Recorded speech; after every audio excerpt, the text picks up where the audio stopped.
Welcome to Kavitha சமையலறை. இன்றைக்கி நம்ம பார்க்க போகிற ஸ்பெஷல் ரெசிபி ரொம்ப நல்ல சுவையான முட்டை கொத்து சப்பாத்தி. மோஸ்ட்லி இது எல்லாருக்கும் பிடிச்ச ஒரு ரெசிபியாக இருக்கும். நல்ல அந்த ஸ்ட்ரீட் ஃபுட் ஸ்டைல் முட்டை கொத்து பரோட்டா எப்படி இருக்குமோ அப்படியே தாங்க இருக்கும். நல்ல சுட சுட இந்த முட்டை கொத்து சப்பாத்தி கூடவே நல்ல ஒரு நான்வெஜ் குழம்போ இல்லை வெஜ் குருமாவோ இருந்தால் ஆஹா செம்மையாக இருக்குங்க. நான் இங்கே முட்டை சப்பாத்தியோட பரிமாறி இருக்கிறது நல்ல சுவையான சிக்கன் குழம்பு. இந்த ரெசிபி ஏற்கனவே அப்லோட் பண்ணிட்டேன், கீழே டிஸ்கிரிப்ஷனில் லிங்க் இருக்குது, வேணுங்கிறவங்க பார்த்துக்கோங்க. அதே மாதிரி வெஜ் சால்னா ரெசிபியும் கீழே டிஸ்கிரிப்ஷனில் லிங்க் கொடுத்துருக்குறேன். ஸோ வெஜ்ஜும் வச்சு பண்ணலாம், அதையும் நீங்கள் பார்த்துக்கோங்க. இப்போ ரெசிபி எப்படின்னு பார்க்கலாம். நல்ல ஒரு அருமையான முட்டை கொத்து சப்பாத்தி எப்படி பண்ணுறதுன்னு பார்க்கலாம் வாங்க.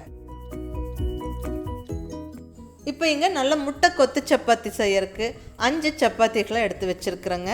நல்ல சாஃப்டாக மாவு பிசைஞ்சு நல்லா திரட்டி அதை சுட்டு எடுத்த சப்பாத்திகள், நல்ல சாஃப்டான சப்பாத்தியாக இருந்தால் ரொம்ப நல்லாயிருக்கும். இப்போ இதை நல்லா சின்ன சின்ன பீசஸாக கட் பண்ணி நம்மளுடைய முட்டை கொத்து சப்பாத்தி செய்யறதுக்கு எடுத்துக்கலாம். நம்ம சூடாக சப்பாத்தி செய்யணும்னு அவசியம் இல்லைங்க.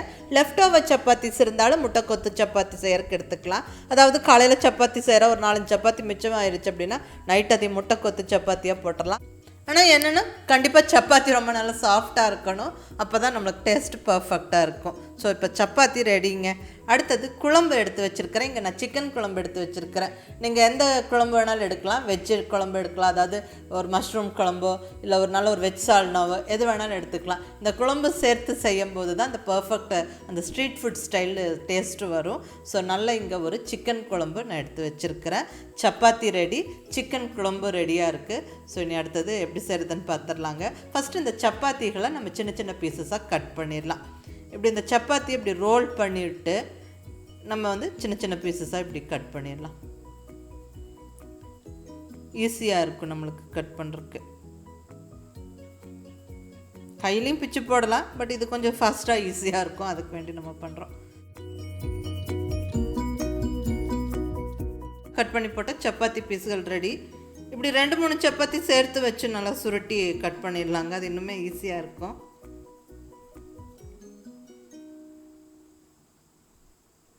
ரொம்ப பர்ஃபெக்டாக கட் பண்ணணுன்னால அவசியம் இல்லை, அப்படியே ரஃபாக அப்படியே கட் பண்ணி விட்டுருந்தாங்க, அவ்வளோதான். ஸோ இப்படி எல்லாம் சின்ன சின்ன பீசஸாக கட் பண்ணிடலாம். அடுத்தது முட்டை. இங்கே 5 சப்பாத்தி எடுத்துருக்கேங்க. ஸோ இங்கே நான் 5 முட்டை எடுத்து வச்சுருக்கிறேன். அதிகமாகவும் சேர்க்கலாம், விருப்பம் இருந்தால் 1-2 அதிகமாகவும் சேர்க்கலாம், அது ஒன்றும் பிரச்சனை இல்லை. ஸோ இப்போ இதை நல்லா உடச்சி பவுலில் சேர்த்து ஃபஸ்ட்டு அதை கலந்து வச்சிடலாங்க.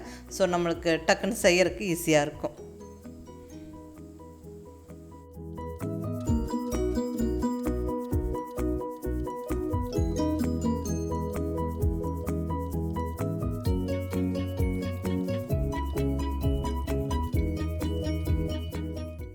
இப்போ இந்த முட்டைகளை நல்லா இப்படி கலந்து எடுத்து வச்சிடலாங்க.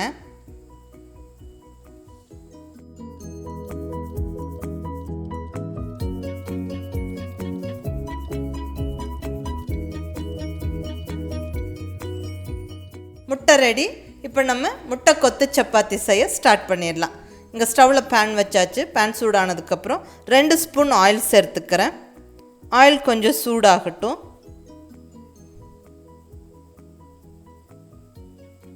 ஒரு 1/4 ஸ்பூன் அளவுக்கு சோம்பு சேர்க்கும்போது நல்லா வாசனையாக இருக்கும். ஸோ சோம்பு நல்லா பொரிஞ்ச உடனே நல்ல ஒரு பெரிய சைஸ் வெங்காயம் நல்லா பொடி பொடியாக கட் பண்ணி சேர்த்து விட்டுறலாம். இந்த வெங்காயம் நல்லா வதங்கணும்.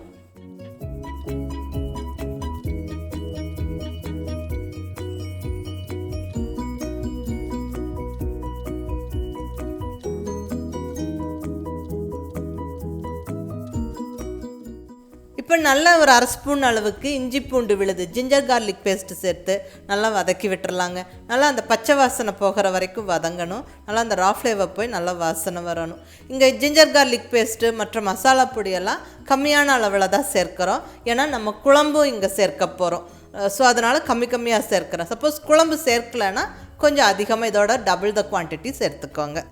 இப்போ தக்காளி சேர்த்து விட்டுறலாம். இங்கே 2 மீடியம் சைஸ் தக்காளி நல்லா பொடியாக நறுக்கி சேர்த்து விட்டுருக்குறேன். நல்லா இந்த தக்காளி சாஃப்ட் ஆகிற வரைக்கும் வதக்கி விடணும்.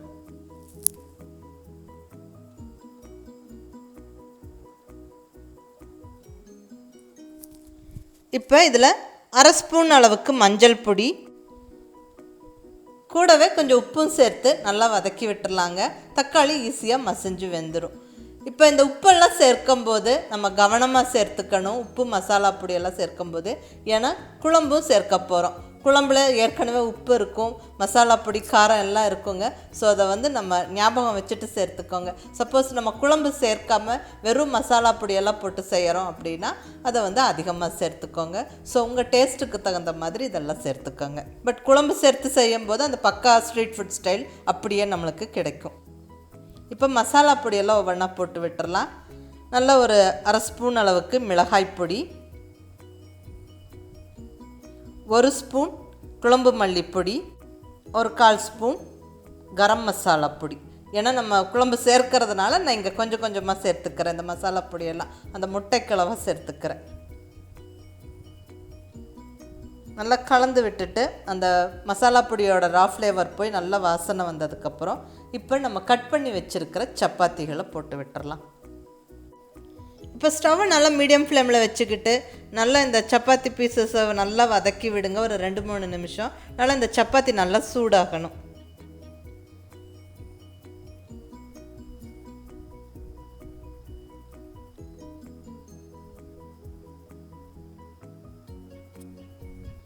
இப்போ நம்ம எடுத்து வச்சுருக்கிற குழம்பு சேர்த்து விட்டுறலாம். வெஜ் நான்வெஜ் எந்த குழம்பு வேணாலும் சேர்த்துக்கலாம்.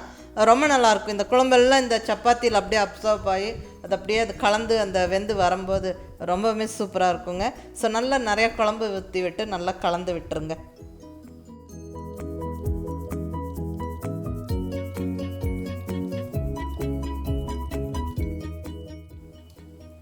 இப்போ முட்டைகளை சேர்த்து விட்டுறலாம். இங்கே 5 முட்டை கலந்து வச்சுருந்தோம். ஸோ அதை சேர்த்து விட்டுறலாம். நல்லா 1 நிமிஷம் அது குக்காக விட்டுட்டு அதுக்கப்புறமா கலந்து விடுங்க. பர்ஃபெக்டாக இருக்கும்.